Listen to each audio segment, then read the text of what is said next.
ये कैसा है, नॉन नेगेटिव इंटीजर नंबर है, तब इस फंक्शन के बारे में हम लोग क्या बोलेंगे कि एक function y is equal to इस तरीके से डिफाइन होगा कि आप a0 a1 की वैल्यू दे, अगर आप लोगों को गिवन कर दे तो 1 + x स्क्वायर है, ये वाला फंक्शन कुछ इस तरीके से मिलेगा पॉलिनोमियल का। अगर यदि a0 is equal to a1 is equal to a2 अगर यदि गिवन हो मान लिया ना, तो ये फंक्शन मिलेगा। अब आप लोगों को कांस्टेंट का पता है कि कांस्टेंट फंक्शन के लिए हम लोग ग्राफ कैसे बनाते हैं, तो कांस्टेंट फंक्शन के लिए हम लोगों ने ग्राफ बनाया था, अभी ये वाला बना था भाई, ये आपके जब एक्सिस थे तो ये वाला बना था हमको कांस्टेंट का, यानी 2 के लिए, 1 के लिए हम लोग ड्रॉ कर सकते हैं। अगर यदि y is equal to x दे दे तो कौन सा वाला बना था, ये वाला बना था, एक straight line which as passes through the origin. अब एक्स स्क्वायर के ग्राफ कैसे निकालोगे, कैसे निकालोगे एक्स स्क्वायर का ग्राफ, आगे टर्म आएंगे आपकी एक्स क्यूब की, कैसे निकालेंगे हम लोग। अब भाई एक्स स्क्वायर के आगे एक्स क्यूब की हम लोग कैसे डिफाइन करेंगे, तो देखो एक्स स्क्वायर, अगर यदि y is equal to x square के ग्राफ की बात करें वो, तो y is equal to x square का ग्राफ क्या होगा, देखो आप वैल्यू पुट कीजिए, ये आपके पास में एक्स एक्सिस, ये वाई एक्सिस, हम लोगों ने यहाँ से x की वैल्यू को 1 पुट किया, y की वैल्यू 1, x की वैल्यू को 2 पुट किया, y की वैल्यू 4, x की वैल्यू को मैंने 3 पुट किया, y की वैल्यू 9, यहाँ पहुँच गई। मैंने x की वैल्यू को -1 पुट किया, y की वैल्यू 1, x की वैल्यू को मैंने 2 पुट किया, यहाँ पे ना मैंने x की वैल्यू को 2 पुट किया, y की वैल्यू 4, मैंने x की वैल्यू को 3 पुट किया, y की वैल्यू 9। तो ये जो ग्राफ बना आपका इस तरीके से बनेगा। अगर इसमें सारे पॉइंट्स को एक दूसरे के साथ में इंक्लूड कर दूं तो ये वाला इस तरीके से एक ग्राफ बनेगा, ये बनेगा, और ये वाला ग्राफ कहलाएगा y is equal to f x is equal to x square, यानी ये पॉलिनोमियल का ग्राफ है जब आपके लिए फंक्शन क्या दिया गया हो, y is equal to x square दिया गया हो। अगर सपोज करो आप लोगों के लिए एक्स क्यूब दे देता तो एक्स क्यूब का ग्राफ हम लोग कैसे बनाते, जरा डिफाइन करके बताओ मेरे को, एक्स क्यूब का ग्राफ कैसे करते हैं आप लोग, ग्राफ एक्स क्यूब का। अगर यदि आप लोगों को इस तरीके से दे दिया जाए y is equal to x cube, इसका ग्राफ डिफाइन करो, ये आपका एक्स एक्सिस, ये आपका वाई एक्सिस, ठीक है। देखो x की वैल्यू को 1 पुट किया, y की वैल्यू 1 यहाँ पे मिल गई, x की वैल्यू को 2 पुट किया, y की वैल्यू 8, x की वैल्यू को मैंने 3 पुट किया, y की वैल्यू 27, बहुत ऊपर गई। तो ये ग्राफ कुछ इस तरीके से यहाँ पहुँच गया। x की वैल्यू को मैंने -1 पुट किया, x is equal to -1, then implies that y is equal to -1, x cube में -1 आएगा, क्या है और नंबर है square cube, x is equal to -2, यानी x इज इक्वल टू -1 पर वैल्यू क्या आई -1, x इज इक्वल टू -2 पर वैल्यू क्या आई -8, यानी यहाँ पर, और x इज इक्वल टू -3 पर बिल्कुल नीचे चली जाएगी। तो ये वाला ग्राफ इस तरीके से ड्रॉ हो जाएगा, इस तरीके से ग्राफ ड्रॉ होगा। तो ये वाला जो ग्राफ बनेगा आपका, ये बनेगा y is equal to x cube, y is equal to x cube. तो आप लोग इसको ग्राफ को कंप्लीट करोगे। अगर x4 होता तो x4 का हम लोग निकाल सकते हैं एक्स स्क्वायर के द्वारा, अगर x5 होगा तो उसका भी निकाल सकते हैं हम लोग, है ना। तो इन ग्राफों को हम लोगों को बहुत स्टॉकली लेना है, नॉट टू बी इजीली नहीं लेना इन ग्राफों को, इजीली मत लेना। ये ग्राफ बहुत इंपॉर्टेंट है आप लोगों के लिए, क्योंकि इन ग्राफों के बारे में बहुत डिटेल से पढ़ना है आपको। आगे देखो, अगर यदि सपोज करो एक ग्राफ आप लोगों को इस तरीके से दे दी जाए कि f x is equal to 1/x, यानी एक रेशनल फॉर्म दे दी, रेशनल फॉर्म है ना, यानी कि ये कौन सी वाली फॉर्म है, P x upon Q x वाली। अगर 1/x हो तो इसका ग्राफ क्या बनेगा, इसका ग्राफ इस तरीके से बनेगा, x की वैल्यू को आप 1 पुट करोगे, y की वैल्यू क्या आ जाएगी 0.5, आप x की वैल्यू को 2 पुट करोगे, x की वैल्यू को जब आप 1 पुट करोगे जब, तो 1, x की वैल्यू को 2 पुट करोगे, y की वैल्यू 0.5, आप x की वैल्यू को 3 पुट करोगे तो 1/3 यानी 0.4 के समथिंग आएगा। आप x की वैल्यू को डाउन पुट करोगे यानी 0.5 पुट करोगे, y की वैल्यू 2 के समथिंग पहुँच जाएगी। x की वैल्यू 0.5 करोगे तो y की वैल्यू 2 पहुँच जाएगी।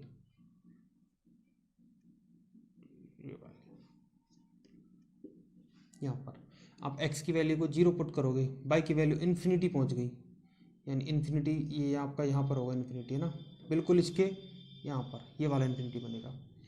इसी तरीके से नेगेटिव की तरफ लेंगे आप लोग, तो x की वैल्यू को अगर यदि मैं 1 पुट करता हूँ तो y की वैल्यू क्या मिलेगी मुझे 1।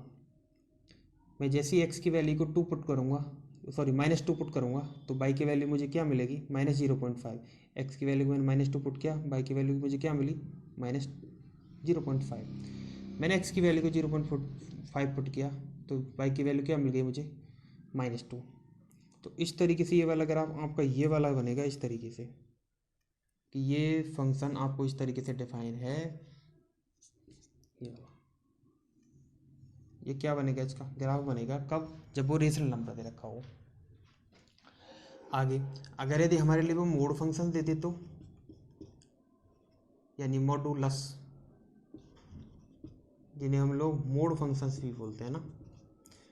मोड फंक्शंस कौन से होते हैं, if a function f x is equal to mod of x, ये तो आपका रिप्रेजेंटेशन है।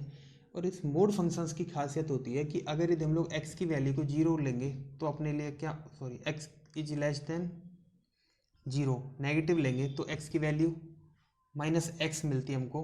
और अगर यदि हम लोग x इज ग्रेटर देन 0 लेते हैं तो हमें क्या मिलता है, x मिलता है। एक फंक्शन को मैंने ब्रेक कर दिया -x और x में with x less than 0 and x is greater than 0। कर सकते हैं भाई, बिल्कुल मोड फंक्शन से। अब मुझे बताओ इसका ग्राफ कैसे बनाएंगे हम लोग। इसका ग्राफ ड्रॉ करेंगे। देखो आप x की वैल्यू को पहले पॉजिटिव के लिए लेके चलो, f x is equal to, यानी ये क्या है, y is equal to f x, यही है ना, y is equal to f x, ये is equal to mod of x, ये वाला फंक्शन है ना। इसको हम लोग बाई तो बोलते हैं, इसको एफ एक्स को इमेज ऑफ वाई। तो देखो मैं पॉजिटिव के लिए लेके चला, x की वैल्यू को मैंने 1 पुट किया, y की वैल्यू 1 मिली। x की वैल्यू को मैंने 2 पुट किया, y की वैल्यू 2 मिली। x की वैल्यू को मैंने 3 पुट किया, y की वैल्यू 3। मैं माइनस लेके चल रहा हूँ। मैं जैसे ही मैं x की वैल्यू नेगेटिव लेता हूँ, अब देखो मोड फंक्शंस है, ये इसको पॉजिटिव तो करेगा, लेकिन मैं जैसे ही x की वैल्यू नेगेटिव लूँगा, x की मैंने -1 ली, तो y की वैल्यू मुझे क्या मिलेगी 1 मिलेगी, पॉजिटिव कर देगा। भाई x अंदर से तो नेगेटिव है, लेकिन वो मोड फंक्शन उसको क्या कर रहा है, पॉजिटिव कर रहा है। कब, जब x की वैल्यू क्या है नेगेटिव।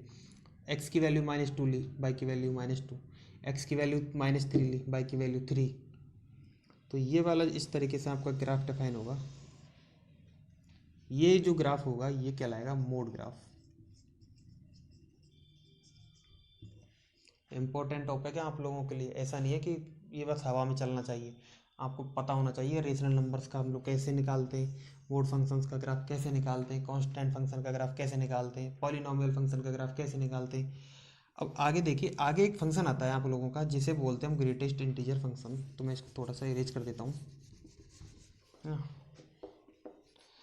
मैं यहाँ तक इसको म्यूट कर देता हूँ। तो आगे आता है आपका, मैं पहले सिग्नम फंक्शंस के देखते हैं, सिग्नम फंक्शंस का ग्राफ कैसे हम लोग डिफाइन करेंगे सिग्नम फंक्शन का। तो देखिए सिग्नम फंक्शंस के अंतर्गत आप लोगों को कोई ग्राफ इस तरीके, एक फंक्शन इस तरीके से डिफाइन है कि f x is equal to x, ये कहलाता है सिग्नम फंक्शन। सिग्नम फंक्शंस में जब हम लोग इसकी बात करेंगे सिग्नम फंक्शंस की, तो इसके अंतर्गत आप लोगों के वैल्यूज मिलती हैं। अगर यदि हम लोग इसको, मैं ब्रेक कर रहा हूँ पहले ना, तो इसको मैं ब्रेक कर देते हैं। अगर यदि x is greater then, sorry less than 0, तब तो इसकी वैल्यू क्या आएगी -1। जब मैं x की वैल्यू को क्या लेके चल रहा हूँ लेस देन 0, तो हमें x की वैल्यू क्या मिलेगी -1 if x is less than 0। अगर यदि मैं x is equal to 0 put करेंगे तो वैल्यू क्या मिलेगी 0। और अगर यदि हम लोग x इज ग्रेटर देन 0 लेंगे तो हम लोगों को वैल्यू मिलेगी इसकी 1। क्या मिलेगी भाई 1 वैल्यू मिलेगी। अब देखो इसके ग्राफ की चर्चा करते हैं ग्राफ के बारे में। देखो आप लोगों के लिए जो ग्राफ मिलेगा वो क्या मिलेगा, ये आपका बाई एक्सिस हो गया, ये आपका एक्स एक्सिस हो गया, ठीक है, ये x and that is it is y। तब मेरी बात सुनो, मैं x, अब देखो ग्रेटेस्ट, सॉरी सिग्नम फंक्शंस में हम लोगों को ये वैल्यूज मिल रही है कब, जब मैं x की वैल्यू को नेगेटिव पॉजिटिव और 0 लेके चल रहा हूँ। मैं x की वैल्यू को नेगेटिव लेके चला, नेगेटिव इस साइड में आएगा। जब मैं x की वैल्यू को नेगेटिव लेके चलूँगा नेगेटिव लिया तो बाई की वैल्यू मुझे क्या मिल रही है, -1। क्या मिल रही है मुझे, -1। तो मैं यहाँ से मैं जो भी एलिमेंट्स लूँगा, यहाँ से मैं जो भी एलिमेंट्स लूँगा, मुझे बाई की वैल्यू क्या मिलेगी, -1। यानी कि ये -1, ये वाली वैल्यू मिलेगी मुझे। कौन सी मिलेगी, -1 वाली वैल्यू। अगर यदि मैं एक्स की वैल्यू को 0 पुट करूँगा तब मुझे क्या मिलेगा, 0 origin point. And we will take x is greater than equal to 0, sorry greater than 0, then we will take 1। एक्स की वैल्यू को मैंने यहाँ से पॉजिटिव लिया, एनी मैंने कोई भी पॉजिटिव नंबर लेके चलते हैं, हम लोगों को बाई की वैल्यू क्या मिलेगी, 1 मिलेगी। ये वाली वैल्यू मिली हमको। तो ये वाला जो फंक्शन है ये कहलाएगा सिग्नम फंक्शंस। अब सिग्नम फंक्शंस के बाद में एक ग्रेटेस्ट इंटीजर फंक्शंस बस लेफ्ट होता अपना। तो ग्रेटेस्ट इंटीजर फंक्शंस के बारे में मैं आपको बताता हूँ थोड़ा सा हिंट। ग्रेटेस्ट इंटीजर फंक्शंस का हम लोग कैसे ग्राफ ड्रॉ करते हैं। देखो कंफ्यूज मत होना ग्राफों में ना, एक दो बार भी दिक्कत आएगी आप लोगों को करने देखने में बार बार, तो एक दो बार आप वीडियोज़ को और देख लेना तो वो आप लोगों को वहाँ से क्लियर हो जाएगी। और मेरी जो क्लासेज हैं उसके अंतर्गत आप लोगों को एक, जब आपका चैप्टर कंप्लीट हो जाएगा तो उसके बाद में एक रिवीजन चैप्टर मिलेगा आप लोगों को, कंप्लीट रिवीजन चैप्टर। तो उसके अंतर्गत मैं आप लोगों को ग्राफों को और डिटेल से करा दूंगा और क्वेश्चन भी कराऊंगा इसके। देखो एक फंक्शन आता है अपना ग्रेटेस्ट इंटीजर फंक्शन। क्या होता है greatest integer function. Greatest integer functions को हम लोग इस तरीके से डिफाइन करते हैं, ठीक है। और अगर यदि हम लोग यहाँ पर x के बारे में थोड़ी देर चर्चा करें तो x इज इक्वल टू, कैसे शो करते हैं x की। अगर यदि हम लोग x की value less than equal to 0, sorry greater than equal to 0 और लेस देन 1 पुट करेंगे तो हमारे लिए एक mode of sorry greatest integer function की वैल्यू क्या मिलती है, 0, सॉरी क्या मिलेगी, 0। यानी ग्रेटेस्ट इंटीजर फंक्शंस के अंतर्गत हम लोगों को हमेशा मिनिमम वैल्यू मिलती है। एक 1 less than equal to x is less than, अब चलो -1 ले लेते पहले ना, -1 के लिए डिफाइन कर देते हैं -1 and 0 and 0 to 1 and 1 to 2 and 2 to 3, इस तरीके से मैंने डिफाइन किया ना। तो मुझे वैल्यू क्या मिलेगी, -1। अगर यदि मैं क्या लेके चल रहा हूँ,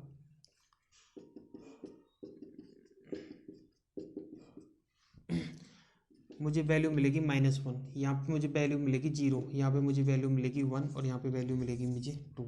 तो ये मैंने ग्रेटेस्ट इंटीजर फंक्शंस को ब्रेक कर दिया। कैसे किया कि x की वैल्यू अगर यदि मैं 0 और -1 के मिड में लेके चलूँ, अब ग्राफ के अंतर्गत देखो थोड़ी देर, ये आपका ग्राफ डिफाइन है ना, तो इस ग्राफ के अंतर्गत देखो अगर यदि मैं x की वैल्यू को -1 और 0, ये 0 ओरिजिन पॉइंट, -1 आपका यहाँ हो गया, अगर इन दोनों पॉइंट्स के बीच में मैं लेके चलूँ तो मुझे वैल्यू क्या मिलेगी, -1 मिलेगी। यानी पाई की वैल्यू क्या मिली मुझे, -1।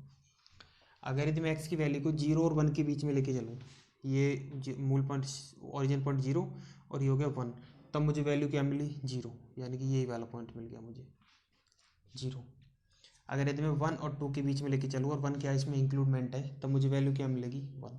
तो मैं 1 ये रहा एंड 2 हेयर, तो मैं 1 और 2 के बीच में अगर कोई भी मैं पॉइंट्स लूँगा तो मुझे y की वैल्यू क्या मिलेगी, 1 मिलेगी। ये वाला बन गया।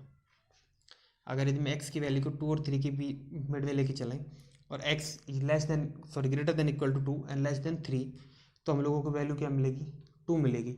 यानी कि मैं x की वैल्यू को 2 और 3 इसके मिड में से कोई भी पॉइंट्स लेके चला तो मुझे सॉरी y की वैल्यू मुझे क्या मिली, 2 मिली। इसी तरीके से अगर यदि मैं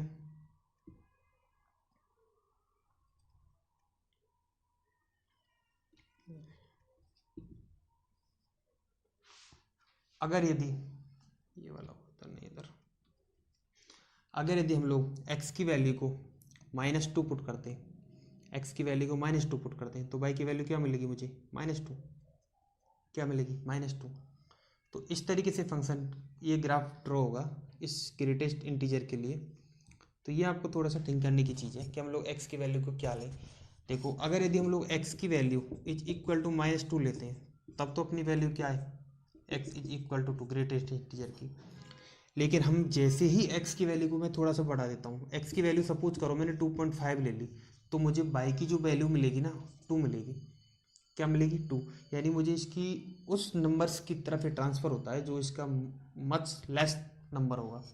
अगर x इज इक्वल टू 5.9 है तब भी मुझे वैल्यू क्या मिलेगी, 5 ही मिलेगी।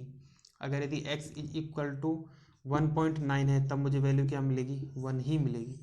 यानी कि अगर यदि इस नंबर को 1 से और 2 के बीच में, ये आपका 1 है ये 2 है, इसके बीच में मैं कोई भी नंबर लेके चलता हूँ, any number in interval 1 2, then we will get only and only one number 1। तो हम लोग यहाँ से केवल 1 मिलेगा हमें ग्रेटेस्ट इंटीजर फंक्शंस के लिए। तो ये था इसका ग्रेटेस्ट इंटीजर फंक्शंस का। आगे देखते हैं हम लोग